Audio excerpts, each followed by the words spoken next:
عظیم ہستی کے نسبی شجرے کا ذکر کرنے جا رہے ہیں جن کی ذات میں اہل بیت کی پاک نسبت، حضرت ابو بکر صدیق رضی اللہ تعالی عنہ کی صدیقی نسبت اور اکابر اولیاء کی روحانی وراثت ایک ساتھ جمع نظر آتی ہے۔ وہ مقدس ذات ہیں اویس دوراں، غوث زماں، قطب الوقت، امام المجددین حضرت مولانا شاہ فضل رحمہ گنج مراد آبادی رحمت اللہ علیہ، جن کا نسبی شجرہ صرف ایک خاندانی سلسلہ نہیں بلکہ اولیاء کرام کی عظمت، رسول اللہ صلی اللہ علیہ وسلم سے محبت اور صدیوں سے چلی آ رہی روحانی امانت کی زندہ دلیل ہے۔ آئیے اب تفصیل سے جانتے ہیں کہ حضرت مولانا بابا علیہ الرحمہ کو اپنے والد اور والدہ دونوں طرف سے کون کون سی مبارک اور عظیم نسبتیں حاصل تھیں۔ حضرت مولانا بابا علیہ الرحمہ کا نسبی شجرہ بتاتا ہے کہ آپ کا خاندان ہر لحاظ سے بہت بلند تھا۔ آپ کے آبا و اجداد میں کچھ ایسے بزرگ گزرے ہیں جو اپنے والد کی طرف سے حضرت ابو بکر صدیق رضی اللہ تعالی عنہ کی اولاد تھے اور اپنی والدہ کی طرف سے اولاد رسول سے تعلق رکھتے تھے۔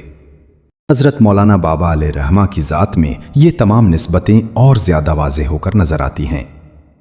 آپ اپنے والد کی طرف سے حضرت صدیق اکبر رضی اللہ تعالی عنہ کی اولاد ہیں اور آپ کی والدہ ماجدہ کو یہ عظیم شرف حاصل تھا کہ وہ اپنی ددیحال کی طرف سے حضرت سید نصیر الدین چراغ دہلوی علیہ الرحمہ کی اولاد میں سے تھیں۔ اسی طرح اپنی ننیحال کی طرف سے خواجہ خواجگان حضرت سیدی بہاء الدین محمد نقشبند رحمت اللہ علیہ کی اولاد تھیں اور اپنے نانا کی طرف سے شیخ الشیوخ حضرت شہاب الدین سہروردی قدس سرہ کی اولاد تھیں۔ یعنی حضرت مولانا بابا کو والد اور والدہ دونوں طرف سے عظیم بزرگوں کی نسبت حاصل تھی۔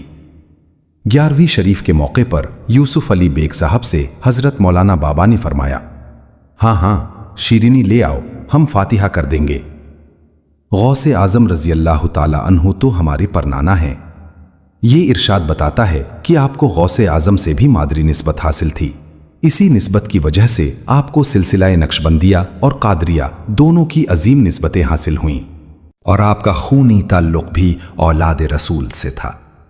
بزرگ فرماتے تھے کہ جس نے حضرت مولانا بابا کو نہ دیکھا ہو وہ دادا میاں قدس سرہ کو دیکھ لے۔ دونوں حضرات ولایت اور احسان کے ایک ہی نور کے دو جلوے تھے۔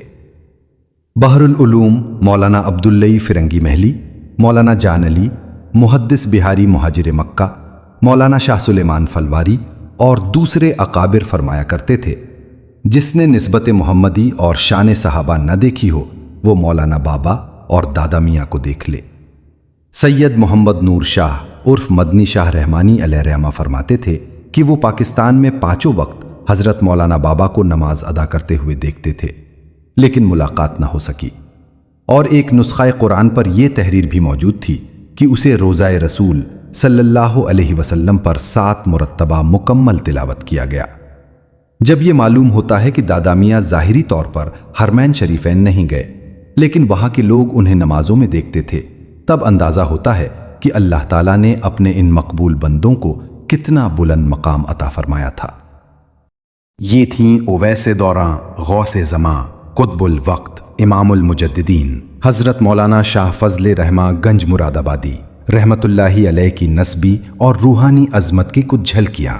ایسی مقدس ہستیاں صدیوں میں بہت کم پیدا ہوتی ہیں۔